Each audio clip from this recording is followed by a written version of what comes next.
নজর রাখবো মালদার দিকে। পুরনো একটি মামলায় গ্রেফতার কালিয়াচকের তৃণমূল নেতা বকুল শেখ।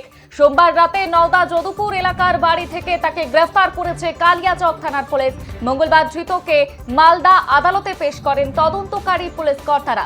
পুলিশ সূত্রে জানা গিয়েছে, চলতি বছর মে মাসে সীমান্তে পাচারের আগেই বিপুল পরিমাণ ফেন্সিডিল উদ্ধার করে কালিয়াচক থানার পুলিশ। আর এই ঘটনায় নাম জড়ায় তৃণমূলের নওদা যদুপুর অঞ্চল কমিটির প্রাক্তন সাধারণ সম্পাদক বকুল শেখের। যদিও এই ঘটনার পর থেকে বকুল শেখ গা ঢাকা দিয়েছিল বলে অভিযোগ উঠেছিল। আর ঘটনার পর থেকে বকুল শেখ গা ঢাকা দিয়েছিল বলেই অভিযোগ ওঠার পর এদিন আদালতে যাওয়ার পথে ধৃত বকুল শেখ দাবি করেন সোমবার রাতে তিনি বাড়িতে ঘুমিয়েছিলেন। আচমকাই পুলিশ অভিযান চালিয়ে তাকে গ্রেফতার করে।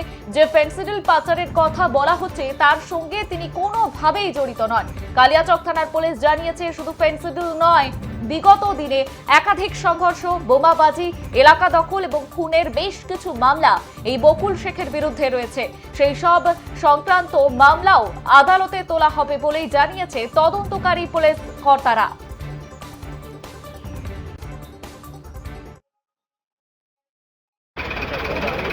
আপনাকে কি জন্য ধরলো পুলিশ? আপনাকে কি কেসে ধরলো পুলিশ?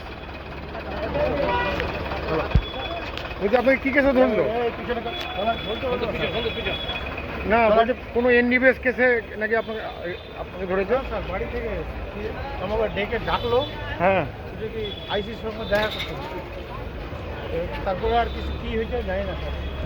বলছি এবার বিধানসভায় তো আপনি ভোট করেছিলেন তো? না স্যার, কোন অসুস্থ, আমাকে মেরে তো আমি বাড়িতে বলছি তৃণমূলে কোন পদে ছিলেন আপনি? হ্যাঁ স্যার। তৃণমূলে কোন পদে ছিলেন? না স্যার, আমি সেটাও না, কোনো কথাই নাই, আমি কোনো কথা নাই স্যার।